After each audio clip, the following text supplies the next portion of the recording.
Shut the fuck up! Don't say another goddamn word! What the hell is going on here? First that prison, then an infested shithole with some demented fuck running around it, then that demon thing that was trying to kill me! You think I'm just gonna sit around and pretend like this isn't happening? No! I am done with this! I don't know what you thought would happen when you put me on whatever this shit is, but it's not anything like you explained! This is a fucking nightmare! This isn't humane! How can you expect to release something like this to the public? Mr. Torrance, I don't think you want to do this to yourself. No, listen, you have to go through with this, okay? You have to, you're all... Run! Stop, what was... Run now! No! Mr. Torrance, stop! Don't do this!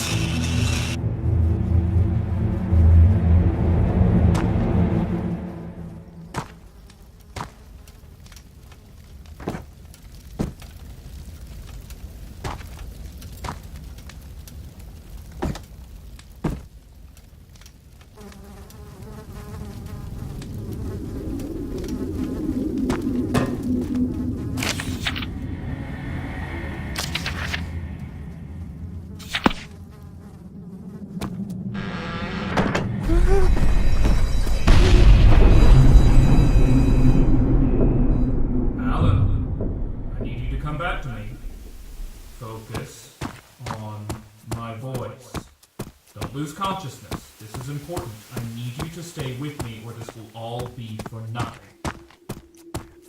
What? Who is... That's it. Good. You're safe now. Don't worry. He's gone. Haberford? He's gone? What about those shadow things and all the monsters and shit? Yes, Alan, they're all gone now. You see, now that I'm in control, your mind once again feels secure and safe, making those nightmares go away. Wait, hold on a second. How did you even get here? What is going on?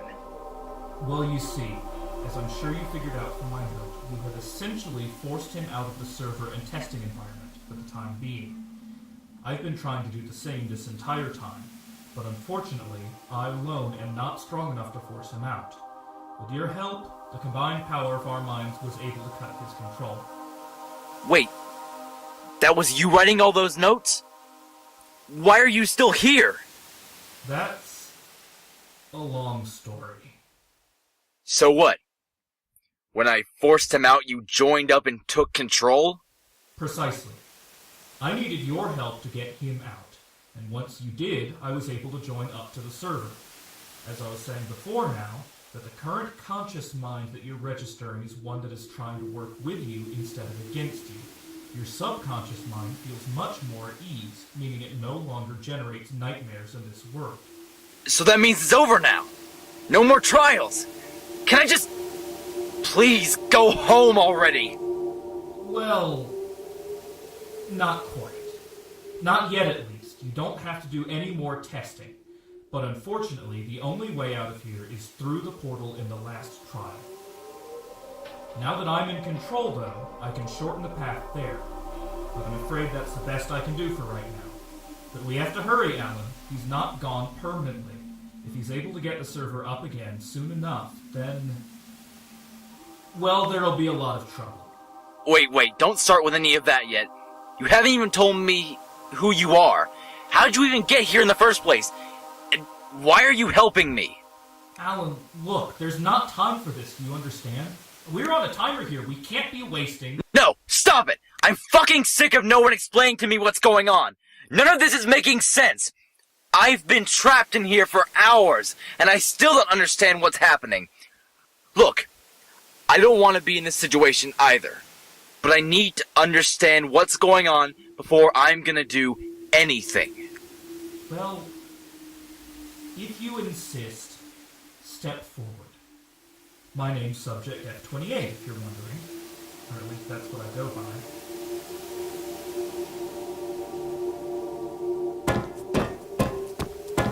Look, I can show you what you want. I can show you everything, how I got here, how this all came to be, but I have to warn you, this goes a lot deeper than you'd probably ever imagine. I'm I'm not sure you're ready for all of this yet. I don't care. Don't spare me any of the details. Well then, look to your right into the static. Let me take you on a little journey. The year is 2008, 20 years ago. The first effects of the recession were finally starting to become apparent. Stocks were falling, companies were going out of business. I'm sure you remember back then, right? One of the many companies affected was the Avast Corporation, a small-scale medical company with expectations way too large for its own good. In an attempt to stay in business and become a major company, they started a search of sorts. They put out an advertisement calling all scientists and medical engineers, offering a large sum of money for new and revolutionary medication ideas. They needed something to really shock the public and gain attention. One of the few people to take interest in this offer was the young, fresh out of college Hank Haverford. Having studied the conscious and subconscious mind in college, he believed he knew how to manipulate the mind so people could fully use their subconscious mind.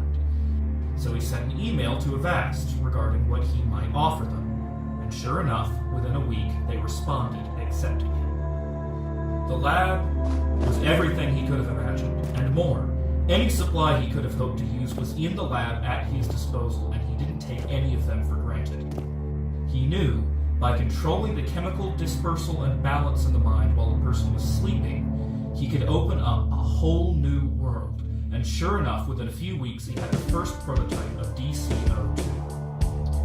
From a purely scientific aspect, it was perfect. By shutting down the conscious mind and enhancing the subconscious mind, a much more vivid dream experience could be created. He brought it to the head of the Avast Corporation and got approval to start preliminary tests. And so, testing began. Another ad was published in the paper stating that anyone willing to partake in testing for new experimental drugs would receive $5,000. He thought he divided by the day, anyone would be insane not to take an offer like that. By the next week, Avast had already gotten 70 emails agreeing to take part in the preliminary tests for DC-02. They were all brought in, one by one, over the course of a month. DC-02 worked just as expected, except for one issue, an issue that seemingly occurred in every test. Sometimes it would take 4 or 5 trials before it occurred, and sometimes it started to become apparent even in the first. But without fail, every time the subject's dream world would slowly deteriorate into a hellish nightmare. The preset trials would warp themselves into something straight out of a horror movie. I'm sure you know what I'm talking about, considering you just experienced it. Decided to opt out of the trials before the end, stating that they experienced intense feelings of anxiety and fear while under the effects of DC-02. Of course, testing could not continue until this problem was ironed out, and so Dr. Haverford returned to the lab. Upon examination of his results, he concluded that the reason for this issue was due to the way the subconscious mind responds to fear during sleep. When someone's asleep and something in their dream frightens them, the subconscious mind has a tendency to amplify these effects and make the dream spiral out into a nightmare. But under the effect of DC-02, this would amplify much, much faster and much more intensely, making it uncontrollable. All it took was a slight momentary feeling of anxiety or uncertainty, and control would be completely lost. Thing is, the only way to fix this would be to completely modify the way the mind works, which would be impossible. Despite this, Haverford was persistent with his work. He continued working to fix DC-02 for weeks, to no avail. Of course, like any logical employer would, after long enough, Avast decided it was no longer profitable to sponsor his project. They already had many other potential drugs from other candidates, so one loss was no big deal. Haverford argued his case for hours and hours, saying that he just needed more time and that he was onto something huge, but nothing would change their mind. DC-02 was over. This crushed Haverford. To him, any opportunity to create something meaningful in his life had just been smashed, and he had been so close. He was furious, as any person would be, but then he took things too far. No, he would not take no for an answer. He was going to finish his trials no matter what. The next day, he drove back to the labs with a gun. He held everyone that worked there hostage, threatening to kill anyone who didn't comply with him. Haverford was sure he just had bad test subjects before, and that if he did more testing, the side effect wouldn't occur again, and so he went through his old co-workers, drugged them up, knocking them out, allowing him to test on each individually in time. And Alan, this is where I come in. I was one of the employees at Avast Labs. In fact, I was Haverford's own assistant.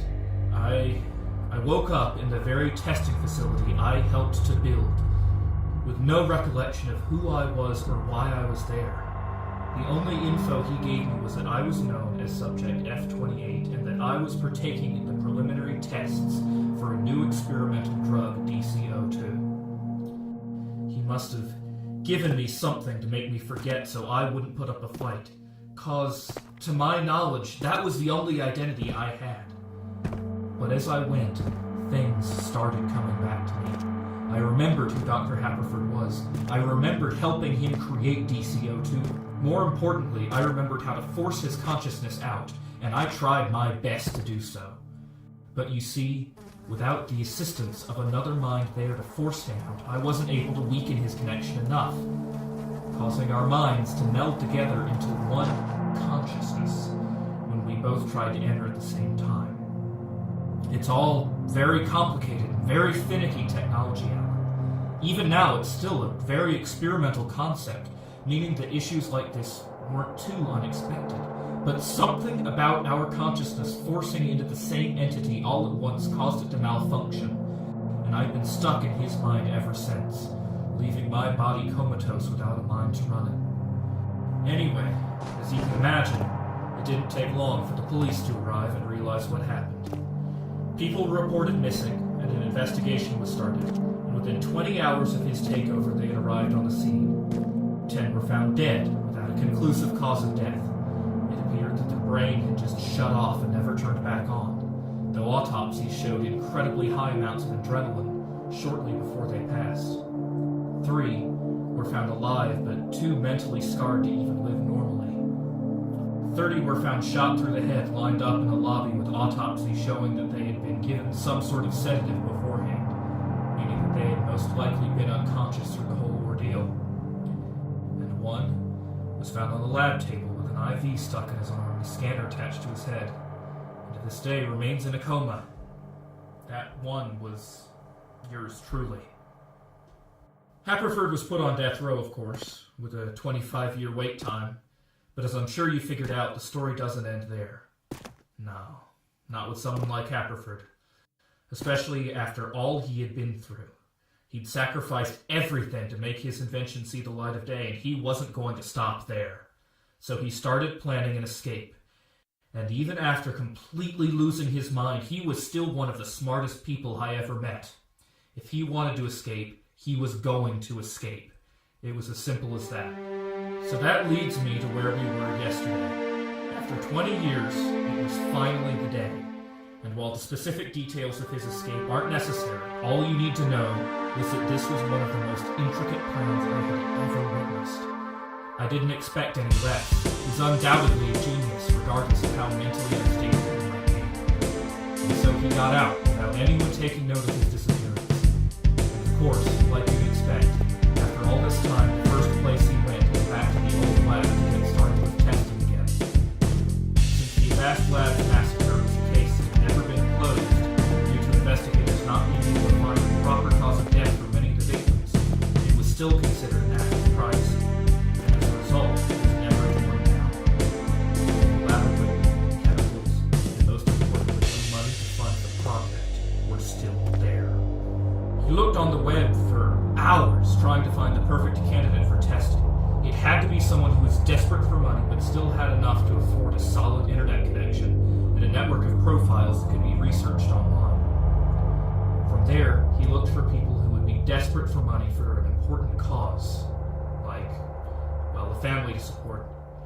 And finally, they had to have no prior mental health problems that could in turn ruin the tests again. And once he had looked through countless people, it came down to you, Alan.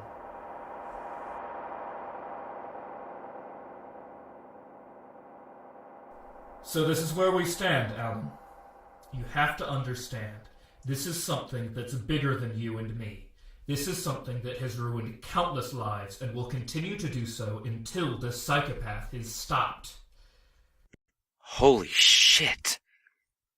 That's just... wow. I know it's a bit much to take in at once. I can't even begin to imagine what it would be like hearing all of this for the first time. Wait, so you're saying that you've been stuck in Haverford's mind for the last 20 years? And that you planned this whole escape out? What with me forcing him out and all? Well, I had all the time in the world.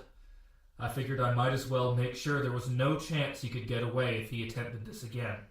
God, this is all so fucked. He seemed so normal before. I mean, how could I have known all that? Shit, I'm sorry for getting into this. I should have just ignored his call and gone back to sleep. No, there's nothing you could have done to stop this. Even if you had said no, he would have kept calling people until someone said yes. The only way he's going to stop is if we destroy everything. His lab, his equipment, his research, everything. Of course. It's just, well, he can't come back, right? Well, like I said, it should take him a long time to be able to reconnect to the server because of the damage you caused. But if he can get it functioning properly again, there's a potential he could get back in. I've got just as much control as him now. If he tries to push back in, I'll put up as much of a fight as I can to keep him out. Look, I know you've probably lost hope being stuck in here for so long, but I'm gonna get out of here and I'm gonna end all this, alright? You just can't lose faith in this. We're gonna get through this. Well, I'm starting up the warp now, so I'd suggest we get the show on the road. It's a straight shot for the exit from here, Alan. We're almost at the end of this, I promise.